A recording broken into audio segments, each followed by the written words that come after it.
What's up, Lucky Gamers? It's Lucky Lux. So today we're just gonna be talking about just some basic stuff with Flutterpage. A lot of stuff you already know, but it's for me because I haven't been making as many videos as I need to because I've just been working, just tired, bro.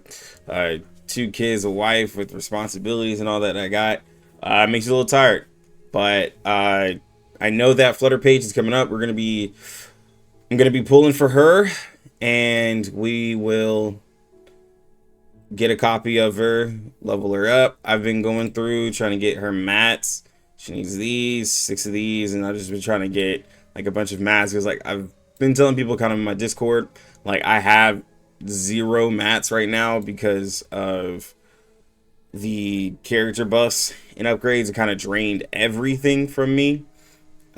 So we'll see how that is. And I've already like pretty much bought most of the material packs and stuff like that, so I'm kind of out of there when it comes to mats. I'll pick up these skins before they go out too, but yeah, so but we'll get Flutterpage. We'll see what we could do with I'll probably get her I3, but might not be able to get her full resonance, but you know, that's fine, it happens.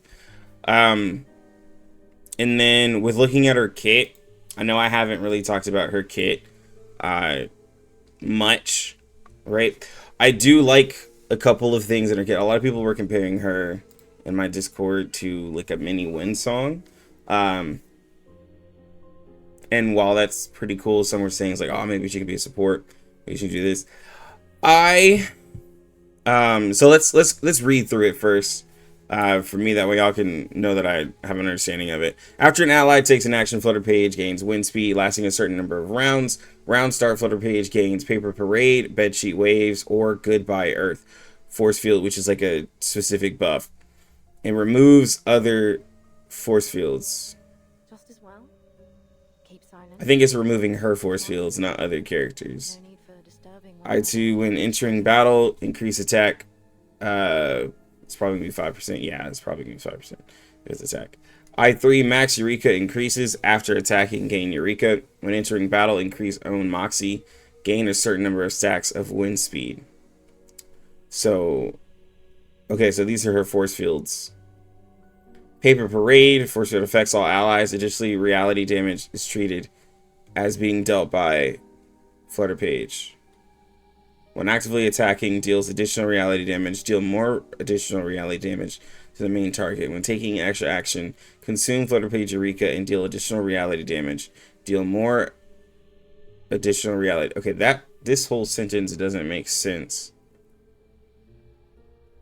I'll have to see. Okay. Yeah, okay. When actively attacking, deal additional reality damage and deal more to the main target. When using an extra action, consume her Eureka and deal additional reality damage. And then you'll deal more to the main target. Okay. I was just reading it straight and I was just like, what? Is this repeating itself? Bedsheet Waves has an effect of Paper Parade and gains the following additional effects when taking an extra action. Based on the number of wind speed the Flutterpage has, increased damage and Genesis damage dealt. Goodbye Earth has all effects of Bedsheet Waves and gains the following effects. When taking an extra action, it is guaranteed to crit. Increased damage and Genesis damage built on crit damage and crit chance. So it seems like it levels up. Yes, so this levels up basically, it seems like. S1 is a mass attack that deals reality damage to enemies, gains wind speed. S2, single target attack, deals reality damage to an enemy and gains continuous action, where you get AP +1 on the next round. Okay, that makes sense because she wants you to do a lot of different actions. And then S3, that's her follow-up. Deals reality damage to all enemies and additional to the main target. Ult, self-channel, recover all Moxie, convert all incantations to greetings from a white bird, and cast them all if able. And then you enter the A Dream Never Grows Up status while channeling, cannot gain Moxie. Round start, recover all Moxie, convert all incantations to greetings from a white bird, and cast them all if able. Round in, cast greetings from a white bird. When the channel ends, gain Moxie based on the current wind speed force field. When channeling, cannot gain Moxie.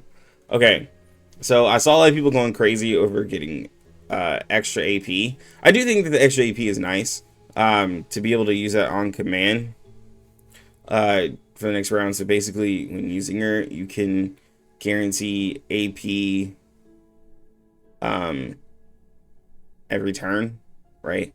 As long as you're using her S2, which you would use Unfinished Tune with her also. With the, so there's a couple of things with the ult, where converts all of her incantations to Greetings from a White Bird. This is mass attack. So it's like a mass attacking version of Windsong, right? Like a mini Windsong. Doesn't have quite the same stats as Windsong with the whole like crit conversion and everything, but it's a character that still wants to crit and it's going to be reality based. So, you know, you could use her with reality teams. I do like, she has like an upgrading buff here. And there's a lot of there's a lot of good things in her kit. The only thing that I'm worried about, well, not really worried about, but the only thing that I think Bluepac really messed up on is with Flutterpage's kit and her being a DPS. Like, as soon as she doesn't do as much damage as Windsong, a lot of people are probably just gonna be like, oh, okay, well, this character's a skip. Because when we look at the fact that I'm seeing a lot of people say like, oh man, these next upcoming patches are gonna be bad for new players because there's none of the broken ones, right? So people are already noticing that Windsong is like one of the better units, and you're like, well, Windsong already does a tons of damage. Like why would I pull a AoE version of Windsong when the single target version does just enough damage, right? So or if they're in an AoE situation, they're like, why wouldn't I just use my Lucy? So that, like, Flutterpage's kit is really cool and it's really fun and it's really interesting, and I truly am interested in her kit. It's just that if Bluepac were to ask me to sell a character, how am I gonna sell an AoE version of Windsong when a single target one is just better in every way? And if Windsong is caught in a situation where she needs AoE, then that's where people will just be like, well, I'll just use a different character and just use my Lucy.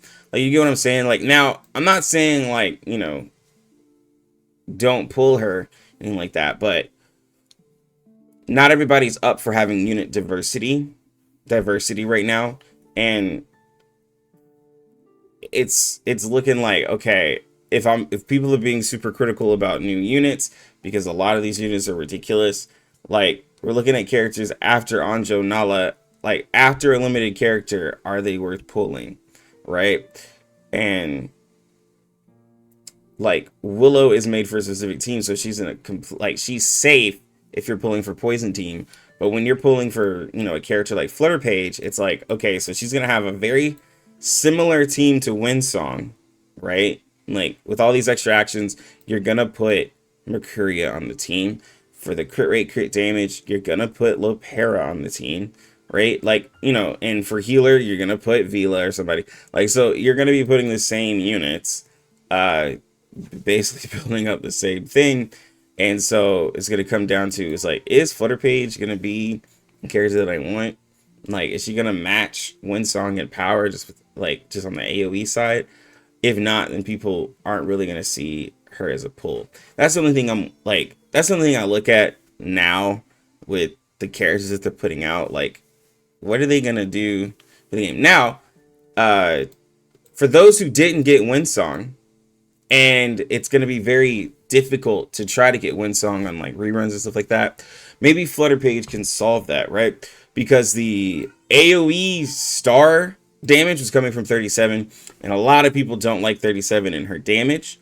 So possibly Flutterpage can solve that, right? For those who are like, well, in AoE situations, I like to use my 37. Now you'll have Flutterpage. And then when it comes to like star reality damage, maybe they still don't like Lilia even with her buffs. And they're like, you know what? I'd rather just use a new character, right? So we could see some really nice things out of Flutterpage. And I'm not saying that she's going to be bad. I'm not saying she's not going to be strong. I just think that they set a ridiculous high bar with a character like this, is all I'm saying. And it's going to be hard for the characters to compare if you're just going for meta. Now, if you're just going for characters that you like and want to pull, then that's a completely different story, right? So, the extra AP is a big thing. I know a lot of people are gonna probably be like, ah, well, with the AP plus one, you can just have her like just there just for the extra AP, like kind of like how people use the Regulus raid buff. Extra AP is nice to have guaranteed a return. For a character who can actually do something versus Regulus, she couldn't do anything to keep that AP. Flutterpage can actually do something. I think it's nice. I think it'll bring something different. I don't know if it'll make her. I don't know if it'll make her like a AP support. Because that was really the only. It's not like she's a support like that. Like that one feature, I think, is more or less to help her with her kit. That way she can get more damage out. But we'll see, right? But yeah, that's pretty much all I wanted to say on Flutterpage. Just kind of looking at her kit. I know all I did really was just sit and compare her to Windsong, but I truly am concerned when we put out new characters, like how people react to these, especially with being in the CN server. I'm like, when this gets trickled down to global and JP, it's like, are they gonna really pull this character now that people feel so pressured with these limiteds? So that's all it is. But anyways, guys, let me know what y'all think about Flutterpage or AP plus one. And if you are a Windsong haver, do you even think that you want to pull this character? Do you think Flutterpage is going to be a skip pull? Whatever you think, let me know down in the comment section. Join my Discord, continuous growing community, and then also look forward to me streaming Flutterpage's release. We'll be pulling her. She's guaranteed, so there's not going to be any struggles in it. I'm going to straight up just get her. I think I'm 30-40 pulls away. Anyways, you lucky gamers, have a good one. Look, it looks out.